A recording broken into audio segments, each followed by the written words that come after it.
मेरा प्रश्न ये है कि मैं एक दिव्यांग और अधम व्यक्ति हूँ। मुझे तो एहसास है कि पिछले जन्मों का गलत कर्मों की वजह से ये गति प्राप्त हुई है। महाराज जी, समाज में हम जैसे लोगों को कुछ अलग तरह देखा भी जाता है, परंतु क्या श्री जी हम जैसे अपंग? देखो, ये बात तो पहले यही समझो कि समाज में कोई तुम्हें क्या किसी को आदर से नहीं देखता। काम बनना है तो हाथ जोड़ करके प्रणाम करता है, काम नहीं बनना है तो सब अंगूठे में एक दूसरे को रखते हैं। ये तो हे भाव छोड़ी दो। और जो अच्छी दृष्टि से देखता है वो सबको देखता है, वो पशु पक्षी को भी भाव से ही देखता है। तो दृष्टि तो है ही नहीं समाज में ना। भगवत दृष्टि जब तक नहीं आएगी तब तक वो, अब राक्षसी दृष्टि है। देखो ना, जीवों के प्रति कैसे देखते हैं, पशु पक्षियों को भून के खाना, काट के खाना, उबाल के खाना। माता बहनों की तरफ कैसे देखते हैं, दूसरे के धन की तरफ। इनसे तुम चाहते हो कि तुम्हें प्यार से देखें? अरे वो अपने को प्यार से नहीं देखते, वो अपने को नाश के मार्ग में ले जा रहे, तुम्हें क्या देखेंगे? पहली तो कमजोरी अपनी छोड़ो। हमारे अंगहीन है तो क्या हुआ, हमारे प्रभु हैं, हम प्रभु के अंश हैं। हमें ये गाड़ी मिली है पूर्व कर्मानुसार, ठीक है भाई, थोड़ा अंग इधर उधर, लेकिन दिमाग काम कर रहा है, अभी जबान काम कर रही है। राधा राधा राधा राधा, प्रभु का नाम ले रहे हैं हम। ऐसा नहीं, हमारे प्रभु में बड़ी सामर्थ्य है।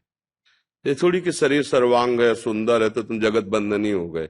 जेल में पड़े बड़े सुंदर और शरीर स्वस्थ वाले, नहीं पड़े तो नालियों में पड़े, शराब पिए इधर उधर, कोई खास बात नहीं। ये हम आपके उत्साह वर्धन के लिए कह रहे हैं और सत्य विषय कह रहे हैं। ये तो कभी कमजोर समझना ही नहीं चाहिए कि हमारा अंग खराब है या हमारे धन नहीं है या हमारा रूप ठीक नहीं है तो हम समाज का सम्मान प्राप्त करने थोड़ी निकले हैं।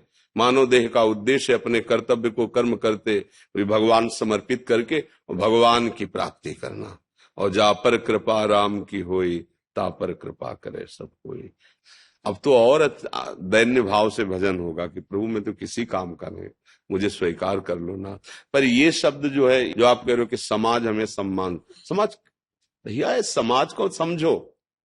जो समाज के सम्मान में फंस जाता है वो गिर जाता है, वो पतित हो जाता है। और समाज कभी किसी की नहीं हुई।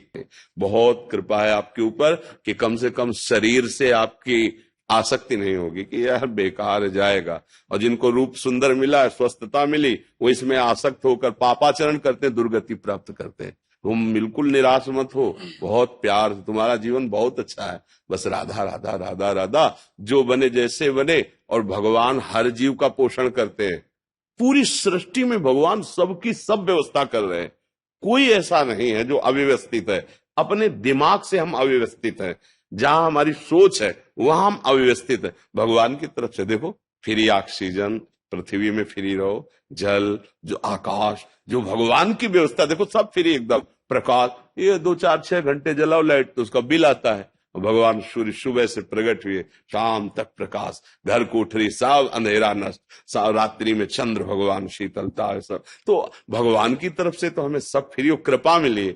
हमारे विचार जो हैं वो हमको दुख दे रहे हैं, जो हमारी विचारधारा चाहते हैं वो हमें परेशान किया। आवश्यकता तो पूर्ति भगवान कर रहे हैं। तो ये भी ना सोचे कि हमारे हाथ पैर खराब है तो हम कैसे जिएंगे। बहुत अच्छे से भगवान व्यवस्था करते हैं सबकी, कोई भूखों नहीं मरता। हाँ, अपने विचार से आप मर सकते हो। अगर आपके आचरण ठीक नहीं, आप गंदे विचारधारा वाले हो, अगर आप भगवान के आश्रित हो जाओ भगवान के, तो ये हमारा विश्वास है कि कहीं से भी हो आपको भोजन मिल जाएगा। केवल भगवान के आश्रित हो, वो व्यवस्था कर देंगे। अगर किसी और का आश्रय लिए हो तो भूखे रह सकते हो। जो हमारे अमुक रिश्तेदार हैं, अमुक मित्र हैं, अमुक वो लाएंगे तो भूखे रह सकते हो। और जो केवल भरोसा है उस राम का भरोसा भूखा मरता नहीं।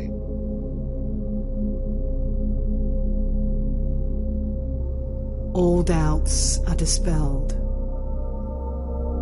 and all problems related to worldly life are resolved through self-knowledge.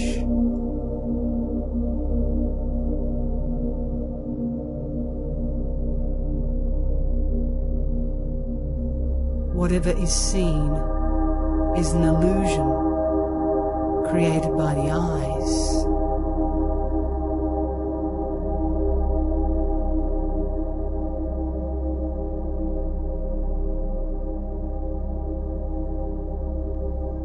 All appearance is illusion, and the witness is reality.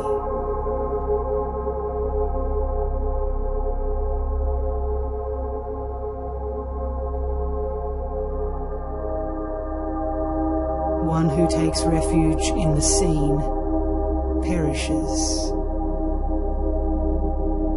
but one who takes refuge in reality attains eternal peace.